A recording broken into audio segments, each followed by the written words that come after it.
This video, I'm going to talk about carbohydrates, and I'm going to bring out some points that I'm going to be talking about. That is the point that my video is going to be based on. The first one is actually the introduction to carbohydrates, the introductory aspects of carbohydrates. Then the second one, I'm going to talk about the function of carbohydrates. Then the last one that I'm going to talk about in this video is actually the classification of carbohydrates, right? So now, at first, under this introductory aspect, I'm going to explain the definition of carbohydrates because it is very, very important for us to know the definition of carbohydrates. Most importantly, carbohydrates are referred to as the most abundant biomolecule in nature. They are very, very abundant in nature, and then it simply contains three major elements, which is the carbon, the oxygen, and also the hydrogen. These are the three major elements that are present in the structure of carbohydrates.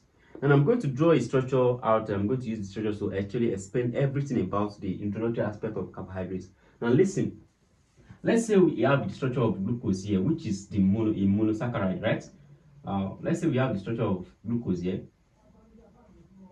So here we have OH, we have hydrogen here, we have OH here, we have hydrogen here, right? This OH, hydrogen is here, OH is here as well, hydrogen is here, then we have CH2OH.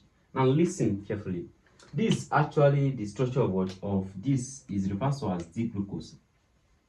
Now look at this. We said carbohydrates actually contain carbon, hydrogen, and so what oxygen. But one thing that you need to understand here is that carbohydrates are mostly referred to as what carbohydrates. Why? Because the ratio of the carbon to oxygen to hydrogen is actually in ratio of 1:2:1. That is, the carbon is what is 1, the hydrogen is 2, and also the oxygen is what is 1. For example, now let's say we have the structure of this is the structure of glucose here. Then if I count the carbon here, I'm going to have 1 2 3 4 5 6, right? So it simply means I'm having C6 H12 and also what O6. Now look at this. If I choose to divide everything here by 6, I'm going to have this to be simply be CH2O, right? So which I can actually rewrite in the form of what? Of CnH2O. Look at this. Oh, let me just simply say into bracket. Let me just put everything into bracket N actually here. Now look at this. From the word carbohydrate, the word carbohydrate is actually derived from what? From this structural formula, because here is actually what? Carbon, right? And this is what? Water, which is also referred to as what? Hydrate, right? But one thing that I want you guys to understand is that carbon, if you just simply define carbohydrate as carbohydrates, that is actually not really effective enough, because it is not actually all carbohydrates, or let me simply say all carbohydrates that actually obey this structural formula. For example, in the case of the oxyribose, it doesn't obey this structural formula. You know, don't forget the oxyribose is actually found in what? In the structure of DNA, right? It's the ribose sugar of DNA, that is in which there is actually oxygen is not present in the carbon number 2 of that ribose sugar, right? So that's just the oxyribose. So it doesn't obey this structure, this chemical formula. So in that case, you cannot just simply say carbohydrate is carbohydrate, right? Because it is not all carbohydrates that actually obey the structure. Then what is the best definition for carbohydrates? You can now define carbohydrates based on this structure. Now look at this structure very well. You can simply say we have hydroxy group here, right? And it is not just one hydroxy group or two hydroxy group. There are many hydroxy group here. So in that case, I can simply say carbohydrates are what? Are polyhydroxyl, right? It's a polyhydroxyl, that is, it contains many hydroxy group. That's the first point. Then look at this. The functional group that is present here is what? Aldehyde. I can say carbohydrates is polyhydroxyl aldehyde. It can be aldehyde or what? Or ketone. Can you see this now? It can be polyhydroxyl aldehyde or ketone, or compound which when hydrolyzed will produce carbohydrates. That's actually what carbohydrates is. Carbohydrates is simply polyhydroxyl aldehyde or ketone, or compound that can produce it upon hydrolysis. That is, whenever the compound is just whenever it's undergo hydrolysis, it can actually produce what? Carbohydrates, because we have many carbohydrate intermediates, right? Now, for example, now we can't just simply say, okay, carbohydrates is simply carbohydrates, because we still have some compound, like the case of acetic acid, CH3COOH. This is actually carbon, hydrogen, and also what? Oxygen, right? It's almost, look at this, similar to what? To CH2O into bracket N. Can you see this down? So in that scenario, we cannot just say, okay, carbohydrates is carbohydrate. It's more than that actually. So one thing I want you to understand is that carbohydrates are the most abundant biomolecule in nature. That's the one fact. The second fact is that they are polyhydroxyl aldehyde or ketone or compound that produce them on hydrolysis. The another point is that carbohydrates is mostly referred to as carbohydrates. That is it under introduction. Now let's move to the function of carbohydrates. Actually have diverse function in the body depending on the organism actually, but it has the general function. The first major function of carbohydrates is that carbohydrates serve as what? As source of energy. That is the first and the most important function of carbohydrates. No, we always say, okay, we always say, okay, whenever you are, according to our class of food, we say, okay, carbohydrates is energy giving food. And what I want to disregard here is that actually we have 3 biomolecules, or let me simply say 4. But out of them, 3 can actually lead to generation of energy. And the 3 biomolecules that can lead to generation of energy, part of it is what? Is carbohydrates. We have the case of lipids and also what? That of what?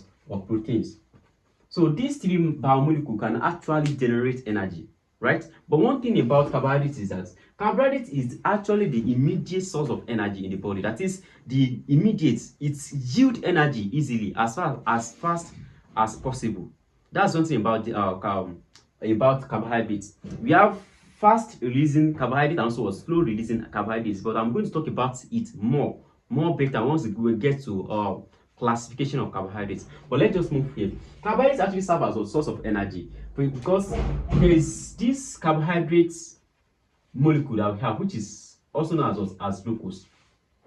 Glucose actually is the high energy intermediate. That is, it can generate high amount of energy as far as carbohydrates is concerned. So glucose is actually the immediate. It serves as the, let me just say center of energy generation to different organs in the body. So carbohydrates actually they perform their major role is as source of energy. Apart from that, carbohydrates also what used in energy storage. Energy storage. That is, let me simply say, whenever you've consumed food and you are now okay, you've consumed a lot of food, let's say you are satisfied, there are some amount of energy that will be stored in your body, and energy is stored in the body of animal in form of what? Of glycogen, right? And that of plant is actually what? Starch. That's the reason why they said carbohydrates can be found in anywhere. Yes, it can be found in anywhere because it is found in what? In different organisms and everywhere. So it is the most abundant biomolecule in nature. It is the most abundant biomolecule in nature. So it also serves as what? As energy storage, which is what? Glycogen and also what? Starch. So whenever there is glycogen in the body, your body can still what? Can still undergo what? Different activities. But once glycogen is what? Is depleted, that shows that you need more glucose because glucose is actually stored together. It is stored to form what? It's stored in the liver. Let me simply say liver. It is stored in the liver and also what? Let me just simply say muscle cells, right? In form of what? Of glycogen, and in plant as what? As starch. That's another function. Now another function of carbohydrates, apart from this source of energy and also what? Energy storage, is that they also serve as what? As cell signaling. Carbohydrates actually function as what? As cell signaling. This is the major function of carbohydrates, which is source of energy and also what? Energy generation. But as far as cell signaling is concerned, carbohydrates can actually combine with biomolecule like what? Like protein or lipid to form glycolipid, glycoprotein respectively. That is, they can actually combine with what? With lipids from what? Glycolipid, right? Then and also we can have it as well as glycoprotein, or you have proteoglycans. So carbohydrates can function as what? As cell signaling. That is cell to cell communication, cell to cell intercommunication. That is a place whereby cell communicates with each other. Right? Cell can communicate with its environment. That's actually cell signaling. Then apart from cell signaling, carbohydrates actually function as what? There is actually as function as what? As structural function. That is, it is found in the what? In the structure of most organisms. For example, now in bacterial cell, a type of carbohydrate that is found in bacterial cell is peptidoglycan, right? We have in microorganisms, that's peptidoglycan. Then apart from that, we have carbohydrate that is found in what? In the structure of insects. It is also known as what? That's chitin, right? Then in the case of animal, we have what? We have GAGs. That is glycosaminoglycans. GAGs. It's also found what? In the structure. So carbohydrates actually have their own function as what? As structural component. That is, the function as what? As structural component of the body. Then apart from that, when it's come to cell membrane, carbohydrates also contribute to the major component of the cell membrane. So that's actually the major function of carbohydrate. Then apart from that, carbohydrates also function as hormone regulators. And I'm going to explain how they actually regulate hormone. Now let's say we have two states of cell. The first one is when the cell is as, let me just say, start state, and when the cell is at what? First state, right? So whenever the cell is in start state, that is, whenever there is low level of blood glucose, glucose actually refers as carbohydrates. Then an hormone will be released at that point, and the hormone that is going to release is called, that's glucagon, right? Glucagon, or you simply say adrenaline hormone, is going to be released whenever you have a low level of blood glucose. And in that case, once there is presence of glucose in the body, right, then what is going to happen is that there will be generation of another hormone, which is known as insulin. So what happens here is that insulin is released whenever we have high level of blood glucose in the body, right? And whenever insulin is released, that's called for some cells that can actually utilize the glucose that is produced, that is found in the blood. Then whenever we have low level of glucose in the blood, that shows that glucagon will be released, which is going to activate some pathways in the body that can actually lead to generation of glucose, right? So the balance between the glucagon and also the insulin release is maintained by by glucose, that is by carbohydrates. So carbohydrates actually function as hormone regulators. So apart from that, another function of carbohydrates is actually when we are talking about the case of fiber. Yeah, fiber. And fiber is actually, it contains non-digestible carbohydrates. Right?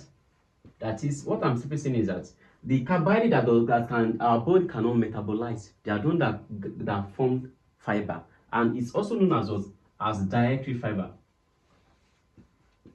So fiber actually helps in bodily function. For example, now the first thing is that it actually helps in digestion, that is, in digestion of food. When it comes to digestion of food, fiber actually helps by actually binding to the food. It's going to add bulk to food. So once it's added to the food, then it's going to prevent what? It prevents constipation. So whenever fiber bites to our stool, let me simply say stool, it's going to soften the stool. Once it softens the stool, then the stool is going to prevent what? Constipation. That's one of the functions of fiber. Another function of fiber is actually what? It helps to maintain what? The blood glucose level. That's another function of fiber. The blood glucose level. So the fiber actually helps to maintain the blood glucose level. So another thing that fiber actually do is that fiber also helps in what? It helps to regulate what? Let me simply say the bowel, that is the gut, right? It helps the let me simply put that it helps healthy bacteria. Helps healthy bacteria in the gut, that is in the digestive system. That's another function of fiber. But one thing about fiber is that fiber can be soluble. It can be soluble or insoluble. That's one thing about fiber.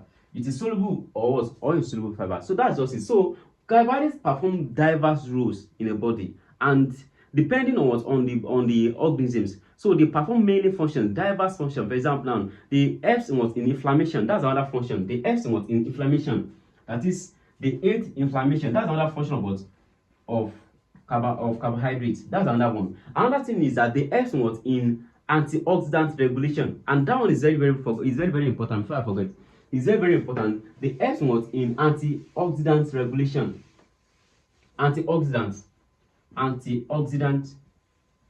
regulation. Most antioxidants in the body, they actually They actually derive from what? From polyphenols. Polyphenols. And one thing is that whenever we are talking about antioxidants, carbohydrates actually helps in what? In the production of what? Of polyphenols, of antioxidants. Antioxidants are actually what? They are let me say specific agents in the body that helps what? To fight against free radicals in the body. They help fight against what? Free radicals in the body. That's the function of what? Of antioxidants. Our body actually engage in what? In several metabolic metabolic activities. So these metabolic process and some metabolic activities actually lead to what? The generations of what? Of free radicals. So whenever there is no antioxidant to fight against free radicals in the body, it's going to lead to what? To oxidative stress. It's going to lead to what? Oxidative stress. And this is a very let me say very dangerous things that can actually happen to the body, because free radicals also, they can cause mutation. They can prevent the DNA from engaging in what? In its normal activity, like the transcription, the replication, and also what? Translation, that is according to central dogma. So this can cause what? Mutation. So carbohydrate also helps in what? In regulating what? Antioxidant activity. And it also helps in what? Function in the production of what? Of antioxidants. That's another function, another role of what? Of carbohydrates. So carbohydrates perform different and numerous functions in the body. So that's just it. I'm going to end this video here because we still have to talk on the classification. You can actually check the next video on classification, right? So if you enjoyed this video, please don't forget to like, share, and subscribe.